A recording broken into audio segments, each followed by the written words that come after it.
this morning. So welcome to the ACE March 2021 with quotes breakfast program. ACE is a nonprofit association of professionals who provide a lot of different services based on our expertise to businesses, nonprofits, and other organizations. You can find out more about ACE at www.consultexpertise.com. So you can discover a lot of things about the benefits of membership at ACE. Some of the benefits of being an ACE member include professional development, promotion of your business, and the ability to work collaboratively around economic and community development in Maine. From a professional development standpoint, we provide programs and webinars such as this one, networks, and the ability to connect with other folks in the association. We have social media groups, we provide business templates, and we're also starting to develop some programs around early consultants, and we plan to add more of those in the future. We also have lots of opportunities to promote your business with opportunities to present at webinars. We provide public profiles on the ACE website, and we have a referral resource center. We can showcase all your books, all your articles. We have a blog. We have the ability to write for Ask ACE in Maine Biz, and then add a long form of that to the ACE blog. And we can also leverage ACE's membership in the Portland Regional Chamber of Commerce. From an economic and community development standpoint, we try to connect with ecosystem partners, groups like the Maine Center for Entrepreneurs, the Maine Accelerates Growth, MTI, etc. We are always looking for projects where we can collaborate to help promote economic and community development in Maine. And we can provide mentoring across a lot of different spaces. And so if you're interested in becoming a member of ACE, please contact one of us. You can visit the website, www.consultexpertise.com, or email Peggy, Judy, or Stephen Jenks, who are our membership committee. So we've got a few enough people that I think we can do introductions this morning. So I'm going to stop my share, and we can do some introducing ourselves. So I'm just going to go from the top of my screen and call on people. Tom Renahan. Yes, good morning, everybody. Tom Renahan. I am a leadership coach. I work with individuals and groups on their leadership skills. I'm based in Yarmouth, Maine. I am a certified professional coach. I am certified on a leadership assessment from Maine Resource Group down in Portland. And I do work, I'm a sole proprietor, I work by myself. Thank you, Tom. Nancy Adair. Hi, I'm Nancy Adair, and I'm a life coach and counselor, and I've been working in Maine for a very long time. I specialize in helping people to retire their inner critic and do a lot of mindset coaching. Great, thank you very much. Allison. Hi, my name is Allison Bishop. I am a financial coach in Portland. So I talk to individuals about their money and kind of those basic personal finance things. And I work with employers to implement financial wellness programming as an employee benefit. Priscilla. Hello, Priscilla Hanson-Mahoney, Blazing Trails Coaching. I help business owners get out of their pickup trucks and on top of their businesses. And I work mostly with skilled trades businesses to grow, profit, and succeed. Thank you, Priscilla. Peggy.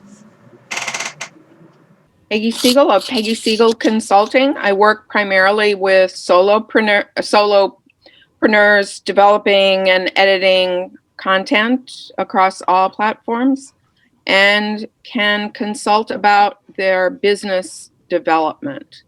I also am chair of the membership committee, and for guests who are here this morning, if you have any questions, I'm happy to stay after the meeting to answer those questions about membership in ACE.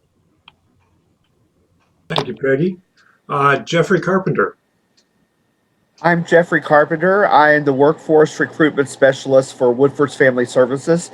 I'm working through a grant from the Maine Office of Child and Family Services, recruiting behavioral health professionals all across the state to serve the kids with mental health and disability needs. Great. Bob Labrie. I'm Bob Labrie with Labrie Training and Consulting. I specialize in sales training and customer service training. Went from public speaking more to online Zoom training. And I also do leadership communication management and neurolinguistic programming. Great. Thank you, Bob. Francis Eberly. Good morning. I'm Francis Eberly. I work with Price Associates, and I spend primarily my time with leaders and teams around helping them overcome blocks that they may have, or if they just want to go to the next level and they want to advance. So that's through coaching and working with teams. And as you heard Terry say earlier, I'm going to talk about a very small component of a book I just published at the next ACE session. Thanks. Thank you, Francis. Catherine McGuckin. Yes, I'm the development manager at Woodford's Family Services and work with Jeffrey and Lauren, who just joined the call. Great. Thank you. Dick Hall. Hello, I'm Dick Hall. I'm with Energy Projects Management, a consulting engineering firm. I'm working primarily in offshore wind, but I'm also the incoming district governor for the Rotary District 7780. So I have 1,600 volunteers that I'm trying to manage through that. So, Okay, that's a lot. And Lauren. Hi, good morning. I'm Lauren Archambault. I'm the recruitment coordinator with Woodford's Family Services. Great. Thank you for being here. Yeah, Did thanks for having us. I think, Tom, can you take it away to introduce our speaker this morning? Sure, I'd be happy to. It's my pleasure to introduce Nate Wiles today. He's the executive director for Live and Work in Maine, and they got really cool clothing, as you can see by his shirt, which we're very jealous about. But Nate is focused on raising awareness about career opportunities and world-class quality of life experience by those of us who live and work in Maine. Nate is a University of Maine graduate who followed employment to the Midwest only to boomerang back to the way life should be. Nate knows firsthand how underappreciated life in Maine is and how much opportunity there is for our future. Nate is also the co-founder of Flight Deck Brewing on Brunswick Landing, which is the redeveloped Brunswick Naval Air Station. The production brewery is open to the public, offering beer, food, and family-friendly events. You can also look for cans of Flight Deck beer at your local Maine craft beer store. A little side note, I have known Nate a long time. Many of you heard me mention that I do volunteer work for Maine Youth Leadership. Nate's one of our alumni for that when he was a high schooler at Greeley High School. So Nate is from Cumberland, and I've known him since his sophomore year in high school. So it's nice to see people grow up and be successful in Maine. No, it was a long 3 years ago, Tom. Yes, it was. So it's all yours, Nate. Thanks for being here. Thanks so much for the invitation to be here, folks. And I apologize up front. You will hear dogs barking in the background. That is life as with multiple forms of activity happening in the house today. So thanks for your patience. And I really appreciate Tom reaching out and inviting me to join the group. I'm going to share my screen here, and I have some slides, but I don't want to talk at you. I really want to just prompt some things for conversation because I'm excited to talk to this group in particular because I know you represent not just a diverse geographic spread, but also a diverse spread in terms of who you're working with, where those people are in life, where they live, where they work, what they consider to be a high quality of life. And so I thought I'd share some trends and some data points that we're tracking this year about what Maine's opportunities and challenges are. And this, I don't think we're in a post-COVID world. I think it's too soon to use that term, but in a emerging from COVID world. So bear with me here and I will get the slide right up. All right. So first off, just to understand where we're coming from here, Live and Work in Maine, our mission is to attract and retain Maine's workforce. So we partner, I won't read the slide verbatim, but essentially we do this through partnership. So we were talking, a few folks were on before we went live here. How we do our work is not on an individual level, but on an organizational and community level. So our job is to scale up resources and systems and best practices that can have a positive impact on the attraction and retention of talent, to scale that up to the size of which it has a meaningful and measurable impact on Maine's economy. So we're not a recruiting firm. We are not handling this on a concierge level basis. We are working closely with employers and communities to make sure that they have the right, sometimes it's policy, but honestly, it's mostly tactical efforts. And we'll get into why that's our strategy here in a minute. But as we do that, our mantra is reinvent no wheels. We're all in this together. Maine is blessed with a robust community of nonprofits and passionate people that have been doing a lot of good work for a long period of time. Sometimes not a long period of time, they just happen to be doing good work. And so our model and our structure is very much based on not doing things ourselves, but making sure the best thing is being done. So sometimes that means partnering, and sometimes that means going at it alone, and sometimes that means a combination of both. But we want to make sure that we're not reinventing any wheel as we do it. So why are we doing any of this to begin with? And this is really important context for the premise of attracting and retaining talent. Number one, employers are growing. And part of that is that we've got a wonderful place to live and work, which we can talk about, and we all know because we're all here. But that's matched for the fact that there's no silver bullet to satisfy that talent need, meaning there is no single metric, there's no single source of talent. We cannot simply retain more college graduates. We cannot simply attract more people back here that used to live here. We cannot simply focus exclusively on international migration. We can't do any one thing. We have to do them all. And there's been a lot of work. I won't go into it now, but essentially we've validated this with partners through the Maine Spark Coalition. So we've looked at, it's easy to say there's no silver bullet, but how can we put some numbers behind that? And essentially we've done enough work to show the math equation here of we not only have to do all of these things, but a lot of these things have to happen concurrently. And so adults have to go back to work. We have to get more young people to stay here. The answer to have you thought about this, or is this an important strategy to do? The answer to any of those questions is yes, in Maine's case. And the second is we make this harder on ourselves than it needs to be. We're vacation land, gosh darn it. We'll talk about it more in some other contexts here, but we just have to tell our story. I mean, there's a reason that all of us on the Zoom call this morning live and work here. And so one of the key premises of our work is that we're pretty great as it is. We just have to tell the story better. And we have to tell the story in a way that meaningfully attracts the talent of the future. That's a diverse talent pool that is in every way, shape, and form, capital D, diverse. And so we have to tell the story of who we are. We don't have to go back to our roots and reinvent ourselves. COVID has only grown the opportunity to punch above our weight class, and we'll talk about some data here in a minute, so I won't spend any more time on that. And we already talked about number 4. So just to understand how we exist here, we're an independent employer-led nonprofit. So what does that mean? Long story short, we spent the first 18 months of our existence making sure that we started off on the right foot. So we went around the country and looked at how are other models being structured, how do people go about doing this work? Just to give you a sense of what we're able to leverage for resources, our direct annual budget is in the ballpark of $400,000. And what that means is those are that's our core existence dollars. And so that covers a lot of the overhead and that covers a lot of our core activities. But we're able to leverage resources and dollars, not always direct cash, but we're able to leverage resources in the form of talent, in the form of ongoing events, in the form of sometimes it's cash, in the realm of 10x that. So through our employer partners, in other words, we've got a lot of employers down here. You can see some of the logos of the folks on our advisory board. Somebody like any one of these employers are spending their own resources, time and talent on talent attraction and retention. So our job is simply to make that dollar more effective and to make that time more effective and to make sure that everyone's rowing in the same direction. The good news here is everybody wants to. Everybody's on the same page that a rising tide lifts all boats. Our job is to connect those dots and to make sure that the tactical side of that is actually feasible for most corporate entities and community nonprofits. So some examples of how we take our approach. We've got our resource website, liveworkmaine.com, which is open. That's talent focused. So there are there's some actionable information on there for employers, but we're largely speaking to individuals and talent pool through that resource website.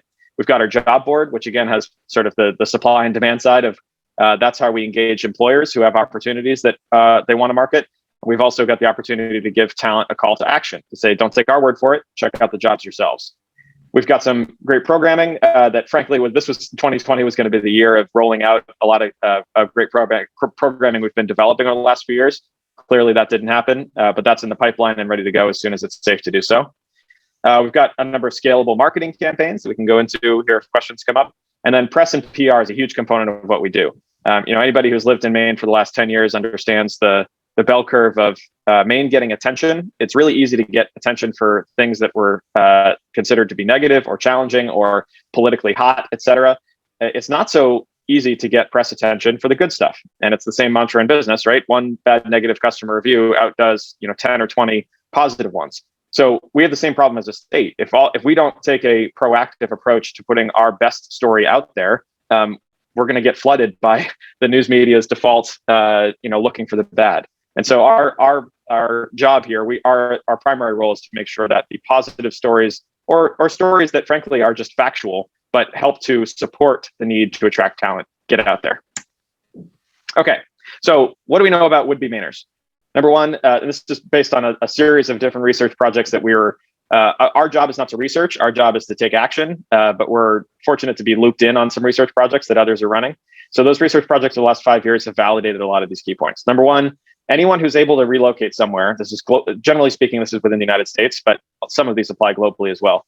They don't know a lot about Maine. As we went around and met people and talked, it became very clear that folks did not know the basic facts about what Maine had to offer.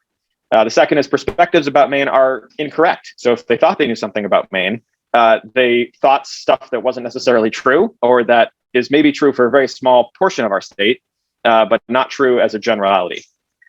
Number three, they had a lot of questions about, well, say I landed the dream job, would I even be able to elevate my career once I got there, right? In other words, there's a perception that they could get the one job because they're that talented, but there can't be that much else going on, right? Which is we all know that that's definitely not true. Number four, trailing spouse, accompanying partner is the modern term for this. What will my accompanying partner do when we get there? In other words, it's fine for me to get a job, but I'm coming with a family. So what about them?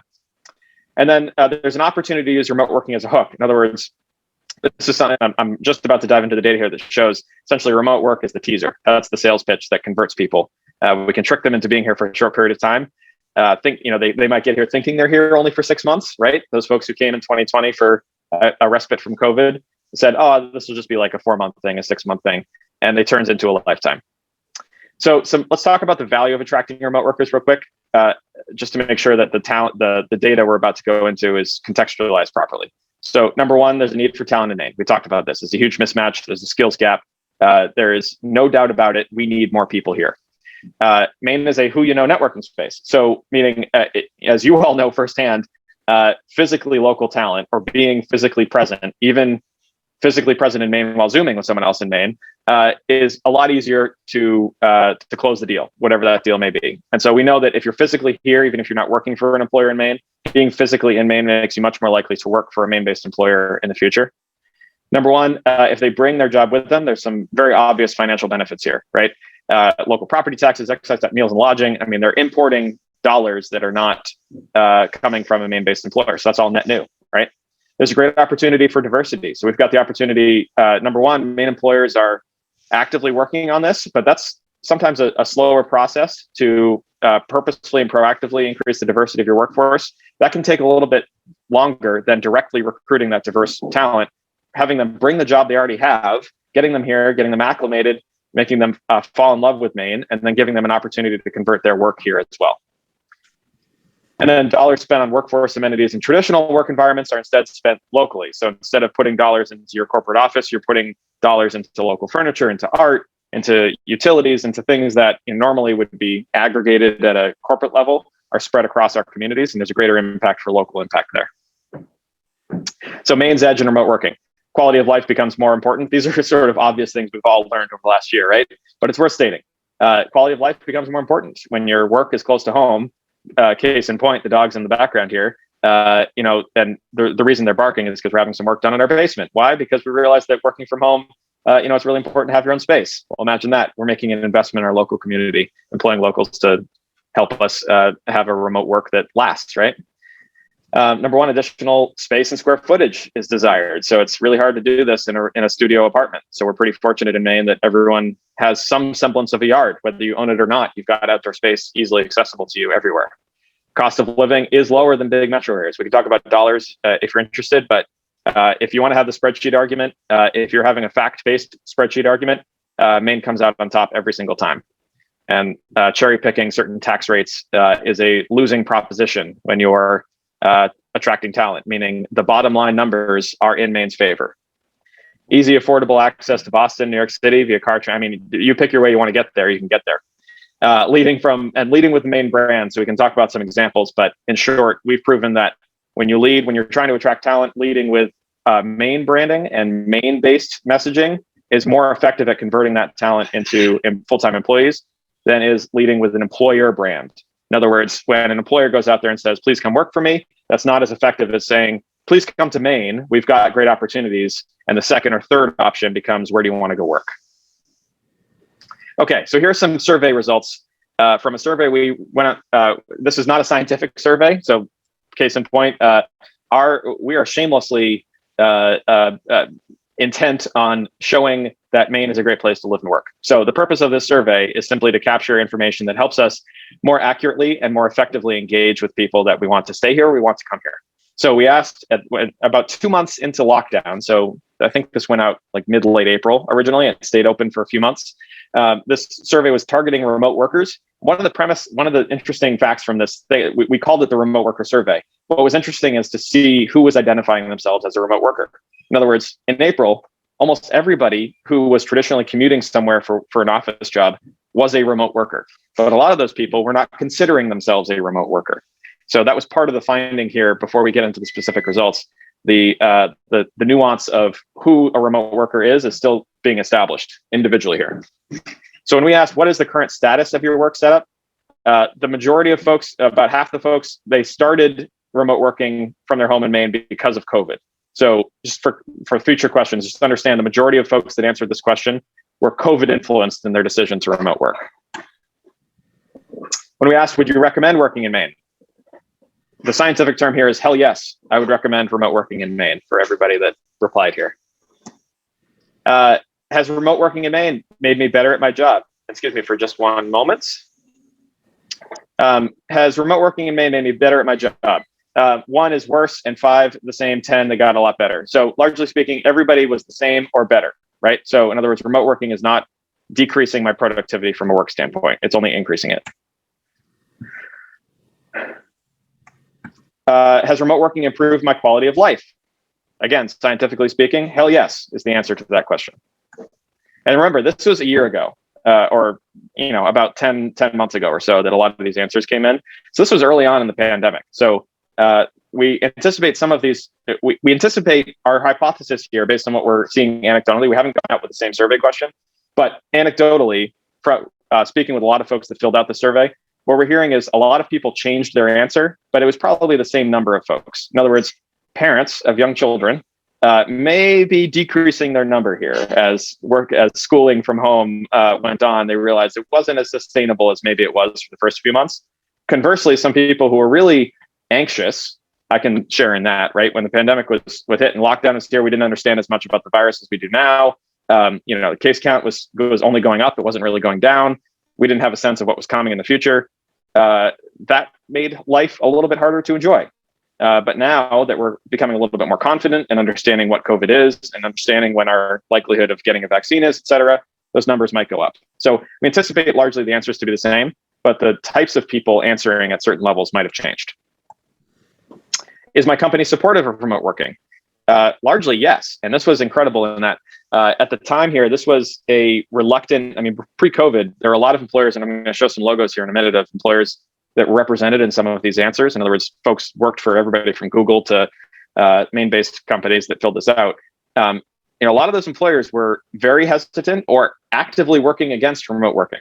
And so we've got some great anecdotes, from engineering firms all the way down to, IT companies of all folks that had remote working explicitly banned, right? You were only allowed to work remote for very specific medical reasons.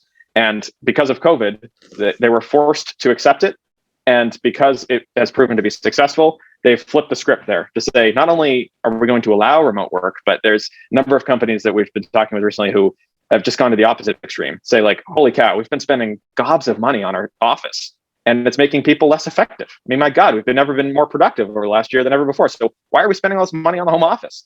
And so they boosted wages. They gave out one-time bonuses last year. They bought everybody a desk for their home, and times have never been better.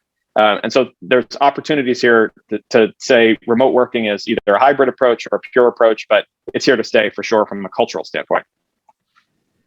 So some specific opportunities for now that we've learned from this survey. So these logos are just an example of some of the companies that were represented in the survey results. And these are almost all of these logos represent folks who were remote working in Maine in large and were influenced by COVID, meaning some of these folks were allowed to work part-time from Maine before COVID, but because of COVID, their policies changed or their lifestyle changed, they could go full-time. Some of these were relocants. So people who, when COVID hit, they bailed on the West Coast or they bailed on an urban center somewhere on the Eastern Seaboard, and they came up to Maine.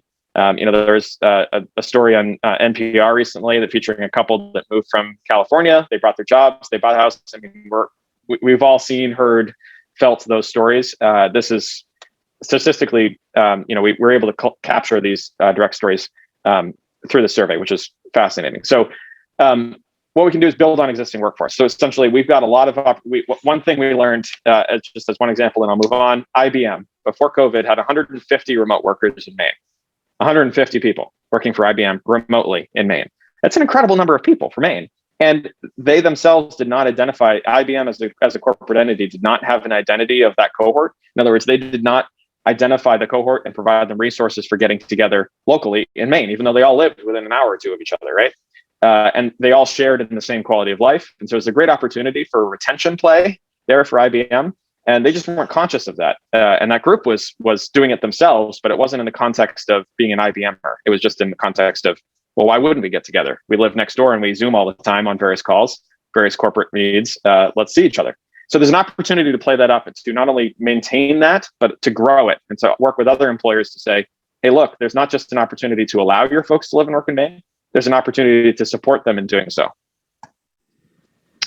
One of the key needs here was internet access and broadband.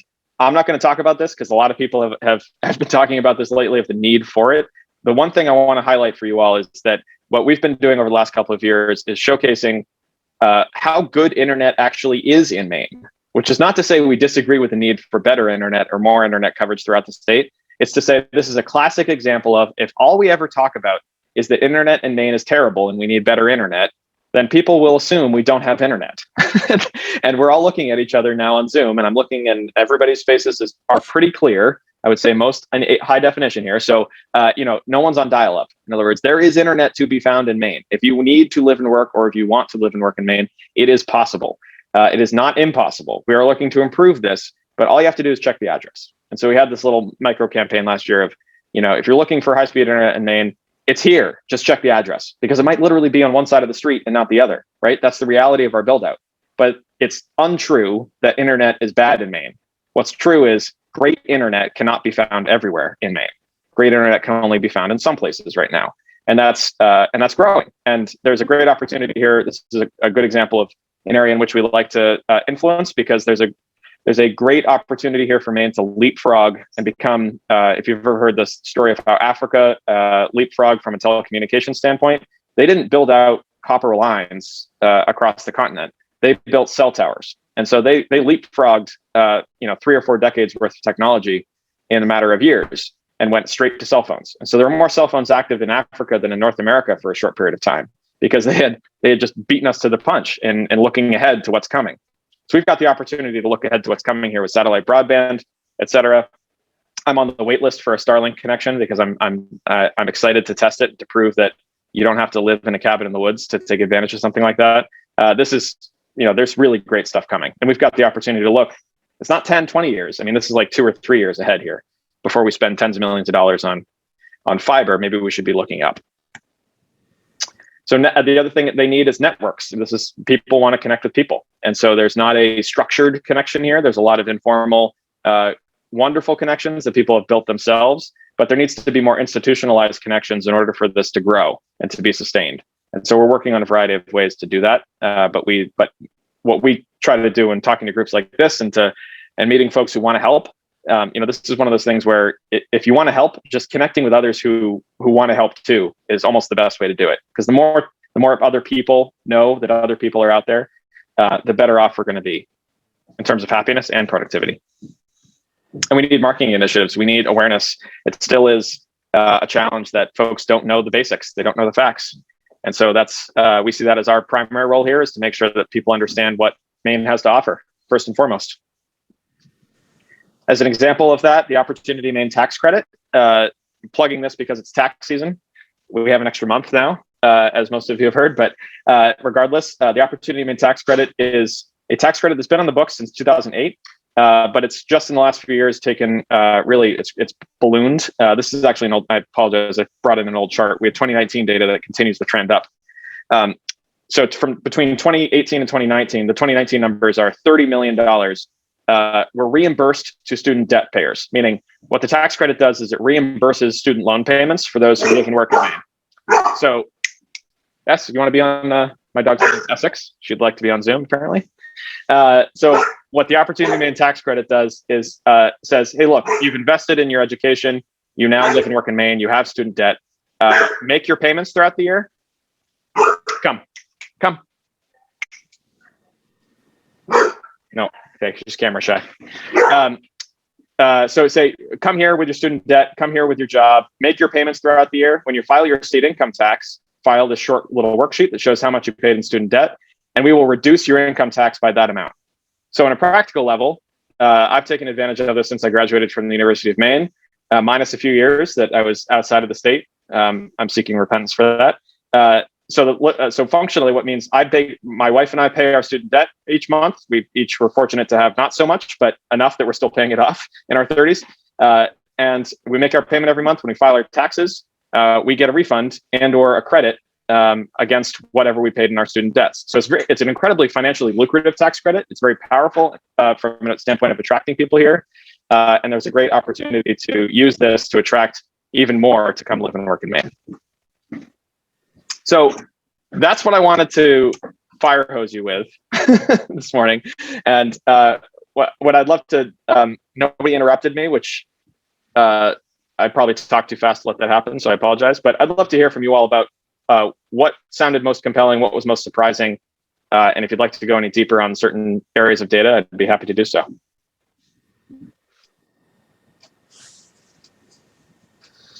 Thank you, Nate. Does anybody have any questions for Nate?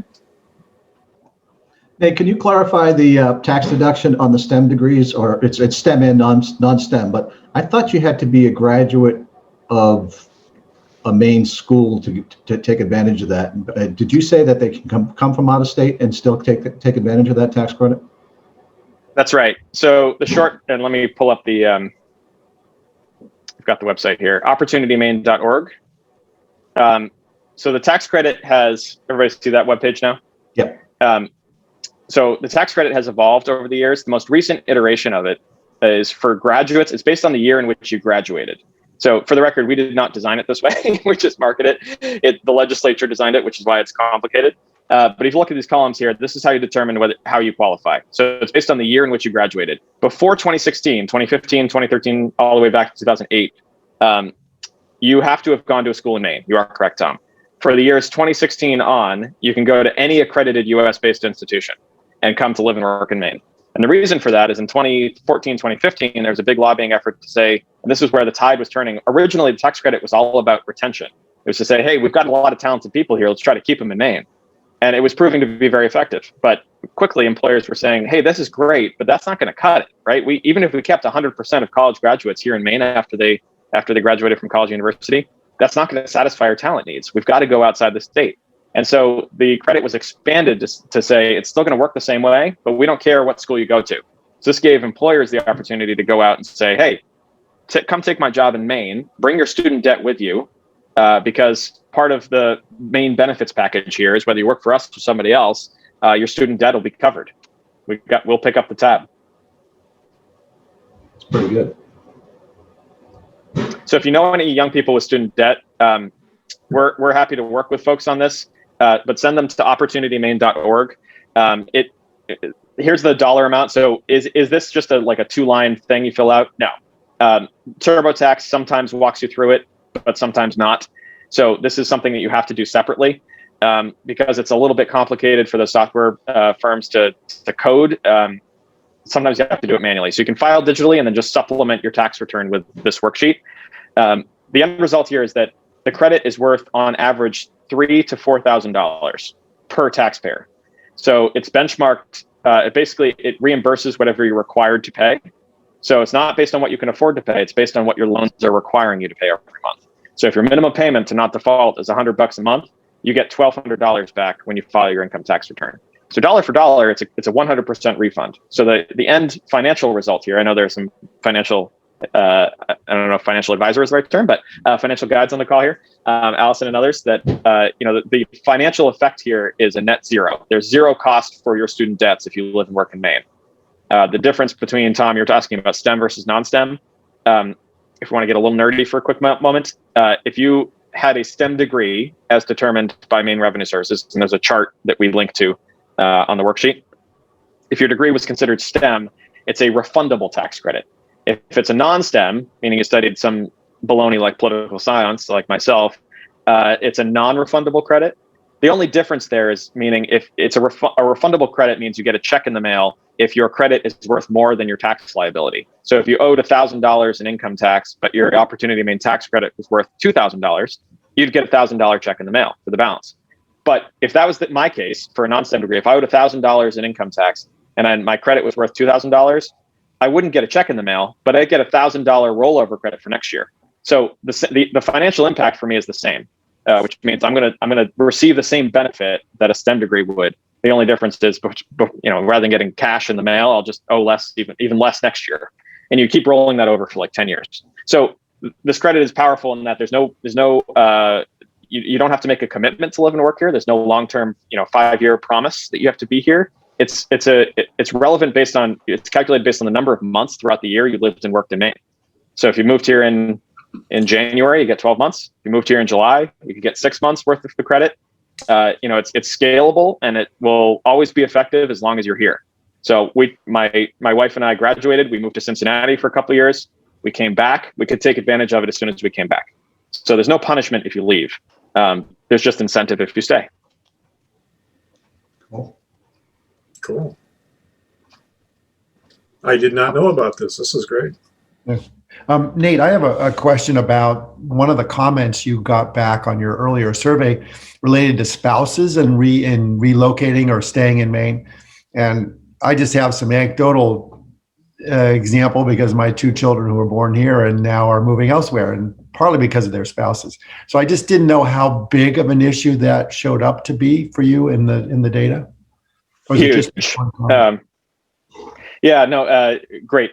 Appreciate that comment, Francis. You are not alone. This is a huge in our data, but frankly, more importantly, we don't even have to go out with a survey to know this. Employers tell us every single day the number one reason. Pre-COVID, it was the number one reason. Post-COVID, it's probably number 2 or 3. But it's a hugely influential thing. And so there are some very practical ways in which employers are trying to solve this for themselves. The first and foremost is informal connections between recruiters. I mean, Maine is a small state, right? So, recruiters between 2 healthcare systems, Northern Light and Maine Health, for example, everybody knows each other and they know you exist and they're competing for the same talent, but they understand that it's a give and take. And so there's oftentimes recruiters at Maine Health that reach out to Northern Light to say, hey, we've got this RN on the hook. They've got a spouse with this skill set. We just don't have anything right for them. Any chance you've got something for them? And that's not Northern Light doesn't see that as an opportunity to poach the RN. Northern Light sees that as an opportunity to get a talented person on the hook, and everybody wins because there's another RN in the state, right? And so there's a lot of informal efforts being done there. But frankly, the long-term effect is through marketing and awareness. We've got to make sure everybody understands the opportunity here. So that one of my personal goals, I'm not sure if it'll be feasible in the next 5 years, but it would be great to see accompanying partners pressuring their partners to take the job in Maine, right? Say like, no, I want to be there. I want the family to be there. Please take the job in Maine, rather than the opposite of right now where, they've got maybe 2 job offers between Boston and Maine. and the accompanying partner might be the dead weight here when it comes to deciding whether to come to Maine. And it's not always, and oftentimes the challenge is shifting now, in that traditionally the accompanying partner was more commonly a problem when the accompanying partner was not employed. So when the talent on the hook had a partner that did not work full time, that was the most identified challenge. Now it's becoming a bigger problem for partners who both work full time. And that is because people understand that Maine is a great place to live. We've sort of solved that problem over the last 5+ years in translating vacation land into being a great quality of life. They understand there's a great art scene, there's a great nonprofit scene. There are plenty of things to do, but that we haven't quite cracked the nut fully on. That also means there's great employment opportunities here. So if you work full time, the challenge is the same, but why it's a challenge has evolved a little bit over the last 5 years. Well, I admire the work you're doing. And it's really, this is not a unique issue to Maine. I mean, there are places they'd like to go, and again, I'm using anecdotal data, that have the same dilemmas. They both can't get a job in the same area, even if one is working remotely. Anyway, we just need to talk more, I think, about Maine. Nate, do you know and I'm sure you do, and I'm thinking about it from an advisory standpoint. So I've got clients that one of their biggest challenges is recruiting and retaining help. So would you advise them to put their jobs on your job board because more people from out of state that want to come here are looking for jobs? Does that make sense? Do you get a lot of out of state looks, or do you get in-state looks at your job board? Yeah, great question, Tom. Thank you. The job board. So our job board is actually operated. So the business side of the job board is in partnership with Masthead Media, who owns the Press Herald, the Forecast, everybody but the Bangor Daily News at this point. And so that partnership exists. They wanted a job board on their media outlets. We did not want to be in the job board business, so to speak. We just wanted the benefit of having that call to action. And so as a result of that partnership, we've seen about a 60-40 split of 60% of the traffic is in state and 40% of the traffic is out of state. But that's just top line web data, web traffic. When you look at the resume database, which is about 12,000 strong, so these are individual resumes from job seekers that have put their resume into the database, hoping that employers will take a look. And that's something that our most of the logos you've seen on the deck, those are the companies that have access to that. We lock it down pretty tight, but those employers have full access to search that indexed database of resumes. Those resumes typically consist of folks either trying to stay in Maine, so they're actively job seeking because they're getting ready to graduate, they've just graduated, et cetera, and or folks who are trying to get here. And so web traffic is 60-40 in-state, out-of-state. The quality of talent we're seeing most engaged in the job board are folks that are not yet fully employed in Maine. Does that clearly answer your question? Yes. I saw Nancy's comment here in the chat about rents and housing. Yes, and housing is definitely the challenge of the next. God, I hope it doesn't last 5 or 10 years, but it might. And it's not just the cost, frankly, it's the availability. I mean, it doesn't matter what your budget is. You can't. I live in Bath. Again, it doesn't matter how much money you have. You can't find a house to buy, right? You could walk in with $100 million, and if there's no house, well, okay, with $100 million, I would probably sell my house to you. But you don't have any choice about where you're going, and so it's a stock issue, and then it's an affordability issue. And so I'm not a housing expert, so I know that those are not separate things. But I'm certainly not here to talk about the economics of the housing industry, other than to say the initial problem the visceral challenge we're facing right now is that it doesn't matter whether something's in or out of your budget. There's just nothing there, and so. Is there nothing there both where you want to live, where you need to live for work, and or where your employer is suggesting you live? And so, the hospital systems are facing this all up and down the coast. In Greater Rockland, for example, the issue is Maine Health will subsidize and will pay for folks to work, to live wherever they can in the Greater Rockland area. So budget is not necessarily a concern. There's just nothing to subsidize, right? There's no landlord available to give your money to. And so it's a really acute challenge right now that we think will flesh out a little bit better in the next year. Because right now, a lot of the rental stock and or homes that were traditionally maybe almost ready to be flipped or were always kind of perpetually on the market were locked down because people moved in last year and said, after a few months, like, I think I'll stay for a year or two. And so they either bought it right then and there, or they signed a long-term rental agreement. And so there'll be some turnover there as the world opens back up.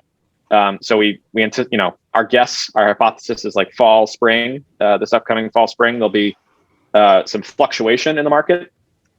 Remains to be seen whether that, I don't think we're ever going to go back to the way it was a couple of years ago in terms of availability, but at least it'll be enough turnover that those who have been trying to stay here will have better opportunities to do so. In the meantime, we are renting tent spaces in our backyard. If anybody's interested, just hit me up later. Yeah, it strikes me that it's a full system that has a delay, right? There's a delay in terms of building enough housing units and having them available, but there's also a delay in things. My daughter, for example, one of the biggest issues that she's got is childcare. So it's not just the cost of childcare, which is another mortgage payment essentially for 2 kids, but it's also the availability. And like one of her friends wanted to move back to Maine from Vermont, but they couldn't find a place to get childcare, so they're waiting until the kids are in school, essentially. Wow, that's a powerful anecdote. Yeah, and that's it's interesting. I haven't seen work on this, but anecdotally, Terry, I think that we're hearing a lot of the same thing. We just have friends in Brunswick here who, they feel like they won the lottery because they were allowed to pay $300 a week for childcare at the local, offering. It's like $300 a week. Okay, that's speaking of a mortgage payment, and yet they feel very blessed because the other option was nothing, and so, or the other option was one of them becomes unemployed, right? And that's even more expensive. And so there is definitely a correlation here, and state policies are in work. So there's some, I think especially with the most recent relief package, the state's 10-year economic plan has identified some key things that we've got to do. They don't have a budget layout. They don't have a way in which they're going to go invest this money yet, but they've identified childcare as one of the top 3 things that we absolutely have to solve that will solve a lot of challenges in and of itself if we can just make this a universally available thing that's affordable for everybody. So I'm optimistic in that I don't have any specifics to share, but I'm optimistic that, if we've got, tens of billions of dollars flowing into the state in surprise money, so to speak, over the next year or two, and we aren't spending some of those resources on solving this problem, you'll hear about it. We'll all hear about it. I don't think it's going to be politically tenable to not do something. So any other questions or comments for Nate? Nate, I got a question for you. You know enough about, if you're friends with Tom, I'm sure you know about ACE. How can we help you as an organization, with what we do? What kind of involvement would help your situation? Yeah, I appreciate that. Number one is awareness. So, if you're hearing things, spread the word or use our site as a resource. If it works for you, if it doesn't work for you, tell us why, and tell us how we could better develop resources to help you in your work. And so sometimes that's providing just a reference point for somebody in an email. Sometimes that's grabbing I'd be happy to mail some stickers out to everybody. I can grab addresses, I'm sure, from somebody. We've got, I don't have any more of these shirts, but we've got a bunch of swag that we like to give out that supports the need to spread awareness. Tom's got one in the background. There it is. I do. The round Live and Work in Maine sticker. So that's silly and fun, but part of the, it's our sticker or whether someone else, anytime you can show some positive Maine pride, it makes everyone's job a little bit easier. And what pains me is when I used to commute down to Portland more regularly on the highway, I just, like, in the back of my mind, I'd count the number of out-of-state plates with Maine bumper stickers or Maine associated bumper stickers, and then Maine plates with Maine-related bumper stickers. And it's like the out-of-staters were more proud of the fact that they were in Maine than Mainers were proud of the fact that they were in Maine. And so I take a point to just put, it's not, we don't have to put the same thing, because it's not like, we all vacation in Bar Harbor, so we don't all need the Bar Harbor sticker there that everybody seems to have. But, having our own version of why we're proud to be here. So we've done some bumper sticker series in the past just to make it more tangible and tactical. So Robert or Bob, I'm sorry. I'm sorry, Bob, maybe? Bob, yes. Bob, thank you. So Bob, the short answer is, use this as a resource. If we're not a good resource for you, tell us why, because our website is constantly in flux as we get feedback. And the only reason that we change it is when we hear from folks that say like, hey, this isn't working, or I wish it was more fleshed out in this way, or, have you thought of X? That's what we use to change and grow. So keep feeding us and we'll keep feeding you as a resource. And anytime you have great success stories, frankly, if you tag us on social media, if you're active in that marketing channel, or just send forward an email if there's a great story or anecdote. In our PR efforts and our marketing efforts across all that, the core of everything we market are real stories, right? They're in that we don't just make this stuff up, right? We quote real people and we have authentic videos. That's the cool part about our job is we don't have to invent this stuff. We just have to capture it in a powerful way. And so if you've got great stories or great anecdotes, send them our way. And the easiest way to do that on social media is by tagging us so we can see it and incorporate that into our ongoing efforts. If it's an email, if it's something more robust, or there's an opportunity to partner on a really exciting XYZ, we're always happy to have a conversation about how we can help. I would also suggest, I think you're on LinkedIn, right, Nate? Yeah. Yes. I think that's where I saw it this week. I would suggest to follow Live and Work in Maine because they feature boomerang people, and I actually connected with one this week or last week, Patrick Breeding, who's got a really cool product. It's a skincare product, which I use on my balding head because it dries up all the time. Just started using it, but him and his partner developed this using a byproduct from lobsters. And so I connected with Patrick on LinkedIn and I said, hey, I'm using your product and I really like it. Congratulations on that.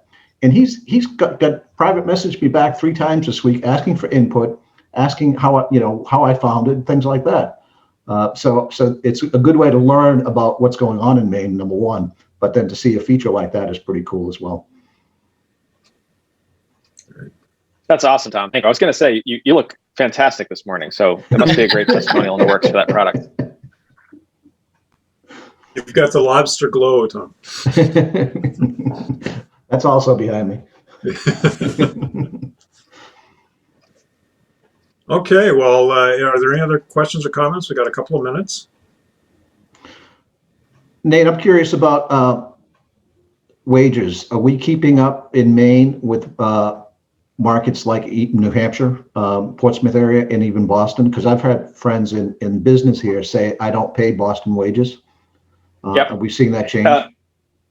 Yes, short version, and that's largely driven by the larger companies and in the greater Portland area. The startup scene has flipped that a little bit. It's the conversation for folks coming here is it's typically not, hey, everything stays the same, including your wage. Come on over. That's not the competitive advantage in which people want to move here. And so wages are likely to be different, and sometimes they're higher. Like WEX is for the first ones to highlight. Some of their careers pay higher in Maine than they do elsewhere. So it's not a universal truth that wages are lower.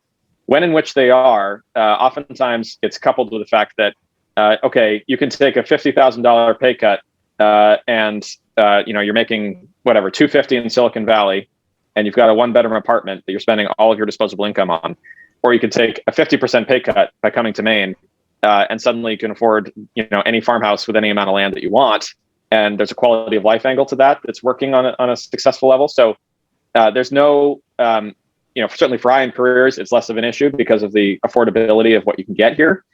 For sort of more mid-level in the wages that are paying between 50 and 100 in that middle management tier, so to speak, especially in Greater Portland, we're seeing increased competitiveness in the actual wage number, but we're still seeing the package, the offering of why you'd want to live and work in Maine. It's more about, it's less, if you're coming here for money, you're not going to last in Maine.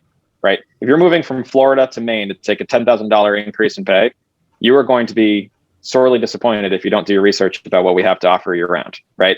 So there's always more context than just the raw wage number. So employers who are finding success in getting people here at a different wage number, it's not about the wage, it's about the financial value of the job here in Maine. And so that incorporates cost of living, that incorporates the cost of your quality of life. In other words, a lot of talent is coming from an area in which it doesn't matter how much money you make. You cannot buy access to the beach, the mountains, the lake, the ocean, all of that within a short drive every day.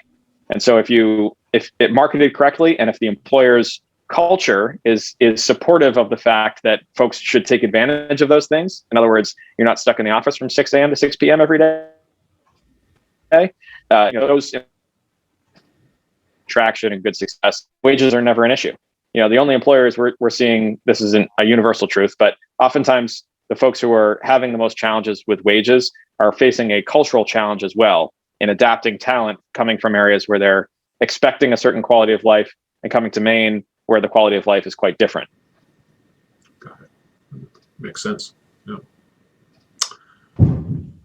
Okay, well, thank you, Nate. This was really informative. I learned several things, particularly opportunitymaine.org. I had that written down. Great. Thank you very much. And anybody who is interested in membership in ACE, please hang on and talk with Peggy about it, or reach out to one of us. And please don't forget our April program, which is Francis Everly, talking about connected leadership. And we've got all of our upcoming programs are available on the ACE website at consultexpertise.com. Well, thank you all very much, and I appreciate your time. And again, would love to hear from you in any form, way, shape, or form. So don't hesitate to get in touch. Good. Thank you, Nate.